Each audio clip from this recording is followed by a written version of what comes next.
Shalom, shalom, as we continue the second portion of the Sabbath, the feast days, the appointed times, and the new moons. We're going to pick up on the first fruit offerings. We've already looked at the seventh day Sabbath. We've looked at the Passover Sabbath. The seventh day Sabbath is different from any other Sabbath. It begins in the morning and concludes in the evening. No work, no cooking. The Passover Sabbath begins in the evening of the 14th day, a specific day, and concludes before the 15th day of the month. It concludes, which makes it a 12-hour period, and on the Passover, we are able to cook. Then we see, and it's a 12-hour period from evening to morning. And this gives way to the Feast of Unleavened Bread, that we're instructed begins on the 15th day in the morning, and it concludes on the 21st day in the evening. So now we look at the first fruit and the Feast of Weeks. Leviticus chapter 23, verse 10. Speak unto the children of Israel, and say unto them, when ye be come into the land which I will give you, and shall reap the harvest thereof, then you shall bring a sheaf, an omar, or bundle of grain, of the first fruit of your harvest unto the priest. Leviticus 23:11. You shall wave the sheaf before Yahuwah to be accepted for you on the morrow the next day, after the Sabbath. Well, what Sabbath? The Sabbath of the first day of unleavened bread. See Leviticus 23:7. The priest shall wave it. Leviticus 23:12. And you shall offer it that day. This was going to be the 16th day of the month. This is the day after the Sabbath. What Sabbath? The Sabbath takes place on the 15th day of the month of unleavened bread. The next day is the first fruit offering. So on Leviticus chapter 23:12, and you shall offer it that day, this is the 16th of the month, when you wave the sheaf, a he-lamb, a ram just old enough to butt, a lamb or sheep without blemish of the first year, for a burnt offering unto Yahuwah. The skin was then to be given to the priest. This was to be done 2 times a day with flour, oil, and a drink offering in the morning, and 1 in the evening. Now again, that word evening is areb, which means right at the dusk. So it's in the early morning, and then it's in the evening hours, right before it gets dark. Leviticus 23:13. I want you to listen carefully. And the meat offering, this is the sacrifice, mostly a bloodless one. It's the cereal in some translations. So the offering of grain thereof shall be 2/10 deals of fine flour. This is Leviticus 23:13. And thereof shall be 2/10 deals of fine flour, mingled with oil, an offering made by fire unto Yahuwah for a sweet savor. And the drink offering thereof shall be of wine. All right, okay. So we got a lamb, and flour and oil, okay, and the drink offering. Got it. All right, and the drink offering shall be of wine. Now, the amount is the 4th part of a hin. Now, a hin is a liquid measure, and it's approximately 1.5 gallons, but we're going to take a quarter of that. A quarter of that of a hin would be approximately 40 ounces. Hold up. So let's review this again. We are to bring a young lamb, fried, put some batter on it, little flour, oil, and a 40 ounce of wine. So we're to fry this lamb with oil and flour, and bringing 40 ounces of wine to Yahuwah. Wow. Can y'all see we be those people? Okay, I digress. Look at that, man. Yah said bring lamb chops, fry them up, and bring a 40 ounce. Leviticus chapter 23:14. And ye shall eat neither bread, nor parched corn, nor green herbs, until the selfsame day that you brought an offering unto your Elohim. In other words, you do not eat or drink until you bring this offering. You do this first thing in the morning. It shall be a statute forever. H5769 means perpetual, without end. We do so throughout all your generations in all your dwellings. Leviticus 23:15. And ye shall count unto you for the morrow. This is the day after. Tomorrow after the Sabbath. That's the 16th. What day is it? If the Sabbath of unleavened bread is always on the 15th, then on the 16th, see Leviticus 23:6, from the day that you brought the sheaf, that's your Omar offering, 7 Sabbaths, 7 days of rest shall be complete. Leviticus 23:16, even unto the morrow after the seventh Sabbath shall ye number 50 days, and you shall offer a new meat offering. Usually this is the bloodless one, a cereal unto Yahuwah. So let's recap. Leviticus 23:17. It continues. Not recapping, it continues. Leviticus 23:17. You shall bring out of your habitations 2 waves, 2 wave loaves, that's of bread or grain, of 2/10 deals. That's the measurement. There should be a fine flour. They should be baking with leaven. They are the first fruits unto Yahuwah. Leviticus 23:18. And you shall offer with the bread 7 lambs, a ram just old enough to butt, without blemish, of the first year, 1 young bullock, 2 rams.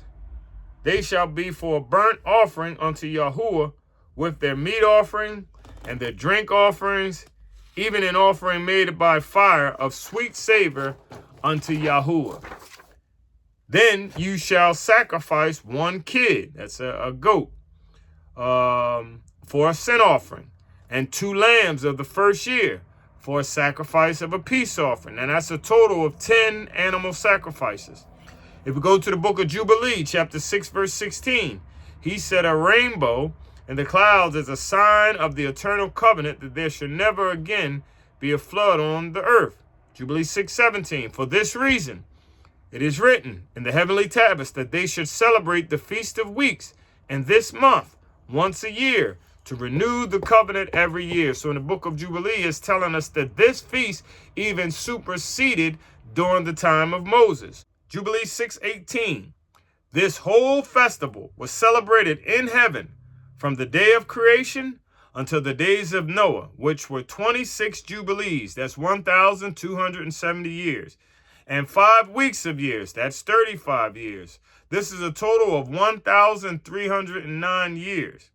Jubilee 6:21. For it is the Feast of Weeks and the Feast of First Fruit. This feast is twofold. The first fruit and the Feast of Weeks go together, and it's of a double nature according to what is written and engraved concerning it, celebrated. So that takes the Feast of First Fruit as well as the Feast of Weeks. Now we're going to move to the Day of Trumpets, Yom Teruah. Now, oftentimes, this is erroneously referred to as Rosh Hashanah. This is a corruption of syncretism that began with our Babylonian captivity. Now, the Babylonians celebrated the first day of the month as a new year, and they called it Akitu. We, in turn, began to emulate this when we were in captivity, and we emulated their celebration. However, Yahuwah, through the text specifically in Leviticus chapter 23, verses 24 and 25, and Numbers chapter 29, verses 1 to 6, explains the Day of Trumpets, the Day of Teruah. It is not Rosh Hashanah. Leviticus chapter 23:24. Speak unto the children of Israel, saying, in the 7th month, this is the Kadash, a new moon, by implying a month. In the first, this is the first day of the month, shall ye have a Shabbaton, a Sabbath, a special day of rest, a memorial of blowing of trumpets, and holy convocation. You shall do no servile work therein, but you shall offer an offering made by fire unto Yahuwah. For this lesson, our focus is on the understanding of the various Sabbaths. However, in subsequent teachings, we will explain the offers specified in each of the festivals. That being said, on the Sabbath day of trumpet, it includes, specifically for the children of Israel, it takes place in the 7th month, on the first day of the 7th month. It is a Shabbaton, Hebrews 7:6-7-7. This is another Sabbath. It is a memorial. This is a record keeping, a celebration. Food is cooked at the celebrations. The memorial is marked by blowing of trumpets. It's a set-apart public gathering. We must offer an offering made by fire unto Yahuwah. So the Day of Trumpets is another Sabbath. It is not the 7th-day Sabbath. It is not the Passover Sabbath. It is not the Feast of Unleavened Bread. It is not the first fruit / Feast of Weeks, which is a twofold Sabbath. It is a specific Sabbath to be done at a specific time of the year the 7th month, and on the 1st day of that month. Now we're going to go into, this one here caused much confusion in our people. But now we're clearing this up. This is a Day of Atonement. This is an evening to evening Sabbath. This is 24 hours. Now, Leviticus chapter 16:29. And this shall be a statute forever unto you. How long? That in the 7th month, and on the 10th day of the month, you shall afflict your souls. This is the Hebrew word 603:1, anah, which means to depress through the ideas of looking down. Some say that this is not dealing with a fast, but you go to Ezra chapter 8, verse 21 and Isaiah 58:3, you'll see that both of these texts are referring to a fast. So we are to afflict our souls to fast. Leviticus 16:29b. And do no work at all, whether it be one of your own country or a stranger that sojourneth among you. This is another Sabbath. Again, it is not the 7th day of rest. It is not the 12-hour Passover Sabbath. It is not the Feast of Unleavened Bread Sabbath. It is not the First Fruit Shavuot Shabbat, nor is it the Sabbath of Yom Teruah, the Day of Trumpets. This is a Sabbath of Yom Kippur, a Day of Atonement, Leviticus 23:27. Also on the 10th day of this 7th month, there shall be a Day of Atonement. The word here is Kippur, Hebrew 37:25. It shall be a set-apart convocation, where to gather together. It's a called-out assembly. Unto you, and you shall afflict your souls, and offer an offering made by fire unto Yahuwah. So we are instructed to fast on this Sabbath, Leviticus 23:28. And you shall do no work in that same day. This is the 10th day. For it is a day, the 10th day, a day of atonement, to make atonement for you before Yahuwah, your Elohim. Now, how important is this? Let me see. Do I really have to do it? Leviticus chapter 23:29. For whatsoever soul it be that shall not be afflicted in that same day, he shall be cut off from among the people. So we have to get this day right, because he's telling us in the 7th month and the 10th day that we have to do this. If we miss this by a day, let's see what happens. For whatever soul it be that shall not be afflicted in that same day, he shall be cut off from among the people. And whatsoever soul it be that doeth any work in that same day, the same soul will I destroy from among his people. Sounds pretty important to me. Leviticus chapter 23, verse 32. And it shall be unto you a Sabbath of rest, as all Sabbaths are, and you shall afflict your souls. Sabbath days are rest, but fasting is unique to Yom Kippur. Now watch this shift. In the 9th day of the month at evening. I told you, he always specifies if he wants morning or evening. If he doesn't say evening, it's morning. If he wants us to do something in the evening, he specifies in the evening. So in the 9th day of the month at evening, this is the Hebrew word 6153, Areb. So right at dusk, this is when it happens. The time just before night, when the daylight has almost gone, but when it is not completely dark. So this Sabbath differs from Passover, which also begins in the evening, Leviticus 23:5 and Exodus 12:6 and verse 18. But Passover gives no mention of from evening to evening, but rather concludes in the morning. The Bokar, the dawn, which means the first appearance of light in the sky prior to sunrise. Leviticus 23:32. From evening, Horeb 6153, until evening, 6153, shall you celebrate your Sabbath. What Sabbath? The Sabbath of Yom Kippur, not the 7th day Sabbath. We're referring to the Sabbath of Yom Kippur. The 9th day of the month at evening. The term for evening to evening gives us a 24-hour period, which make this also distinct from other Sabbaths, but also clearly states that there are 2 distinct days. We have the 9th day and the 10th day.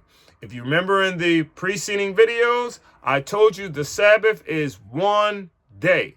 Here we see 2 days, the 9th day and the 10th day. In other words, Friday night until Saturday night is not a day, but it's 2 separate and distinct days. This distinguishes the Yom Kippur Sabbath, which is a 2-day 24-hour period from evening to evening from all other Sabbaths, including the Passover meal Sabbath, which concludes in approximately 12 hours from evening to morning. And it gives way to the 15th day, which begins the Feast of Unleavened Bread. Passover Sabbath gives no mention at concluding in the evening, but rather gives way to the Feast of Unleavened Bread in the morning. The Yom Kippur Sabbath takes place on the 9th and on the 10th, and it is not the 7th day, nor are they the same as the 7th day instructions. Do we fast on the 7th day Sabbath?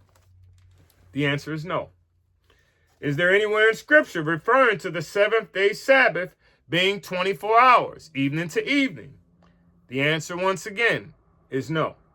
Again, this Sabbath is separate and distinct from any other Sabbath, including the 7th day Sabbath. Once again, in Genesis chapter 1, we see the phrase repeated, and the evening and the morning were the blank day.